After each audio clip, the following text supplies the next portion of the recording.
നമസ്കാരം. അലിയോ ശോഭാ സുരേന്ദ്രൻ സുപ്രീം കോടതി ഇപ്പോഴും ഹൈക്കോടതിക്ക് മുകളിൽ തന്നെയല്ലേ?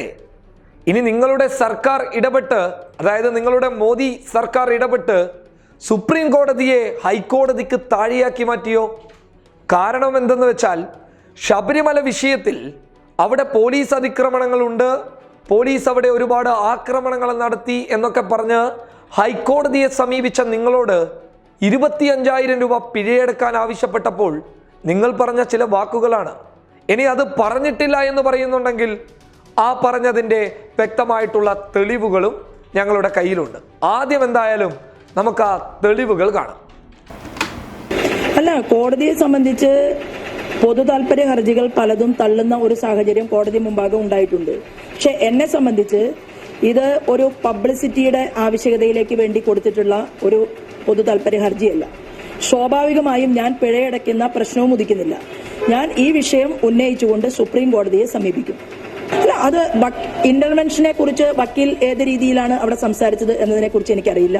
അത് സ്വാഭാവികമായിട്ടും അതിനെക്കുറിച്ച് നമുക്ക് അദ്ദേഹവുമായി നിങ്ങൾക്ക് വേണമെങ്കിൽ സംസാരിക്കാം. അത് ഇപ്പോൾ എന്നെ സംബന്ധിച്ച് ഞാൻ ഈ കേസുമായി ബന്ധപ്പെട്ടുകൊണ്ട് കേസാണ് പരിഗണനയ്ക്ക് എടുത്തിട്ടുള്ളത്. ആ പരിഗണനയ്ക്ക് എടുത്ത കേസിൽ ഒരു പിഴ അടയ്ക്കണം എന്നുള്ള സാഹചര്യത്തിലേക്ക് ഹൈക്കോടതി നിരീക്ഷണം നടത്തുമ്പോൾ സ്വാഭാവികമായി എന്റെ അടുത്ത വഴി എന്നുള്ളത് മേൽക്കോടതിയെ സമീപിക്കുക എന്നുള്ളതാണ്. വക്കീലുമായി ബന്ധപ്പെട്ട വിഷയത്തെക്കുറിച്ച് നിങ്ങൾക്ക് വക്കീലുമായിട്ട് സംസാരിക്കാം. അല്ല, ഇനി ശോഭാ സുരേന്ദ്രൻ രക്ഷപ്പെട്ടോട്ടെ. ശോഭാ സുരേന്ദ്രൻ ജനകീയമായിട്ടുള്ള ഒരു നേതാവാണ്. ഒരു കാരണവശാലും ശോഭാ സുരേന്ദ്രൻ നാണം കെടാൻ വേണ്ടി പാടില്ല. ശോഭാ സുരേന്ദ്രൻ ഒരു കാരണവശാലും ശിക്ഷിക്കപ്പെടാൻ പാടില്ല, ആരുടെ മുന്നിലും തലകുനിക്കാൻ പാടില്ല എന്ന് വിചാരിച്ച് ശോഭാ സുരേന്ദ്രന്റെ അഡ്വക്കേറ്റ് കയ്യിൽ നിന്ന് തന്നെ പണമെടുത്ത് കെട്ടിയതാണോ ആ തുക എന്നുള്ള ഒരു വാദം ചിലപ്പോൾ കടന്നു വരാനുണ്ടാകാം. അതുകൊണ്ടാണ് മുൻകൂട്ടി ചോദിക്കുന്നത്. എന്തായാലും ശോഭയ്ക്ക് കിട്ടിയത് 8ന്റെ പണി തന്നെയാണ്.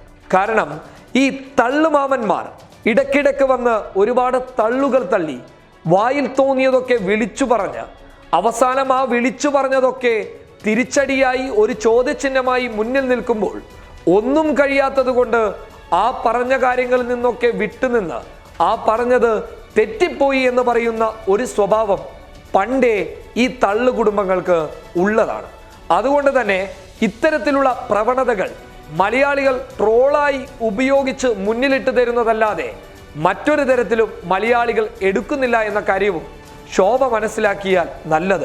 എന്തൊക്കെയായിരുന്നു, ഞാൻ ഡൽഹിയിൽ പോവും, ഞാൻ സുപ്രീം കോടതിയിൽ പോവും, സുപ്രീം കോടതിക്ക് മുകളിൽ പോകും, എൻ്റെ തനി സ്വഭാവം ഇവരൊന്നും അറിയൂല, കോടതി അങ്ങനെ എന്തും പറഞ്ഞാൽ എല്ലാം ചെയ്യണമെന്നുണ്ടോ, കോടതി അങ്ങനെ എങ്ങനെയാണ് എല്ലാം പറയാറ് എന്നൊക്കെയായിരുന്നു ശോഭാ സുരേന്ദ്രന്റെ വാദം.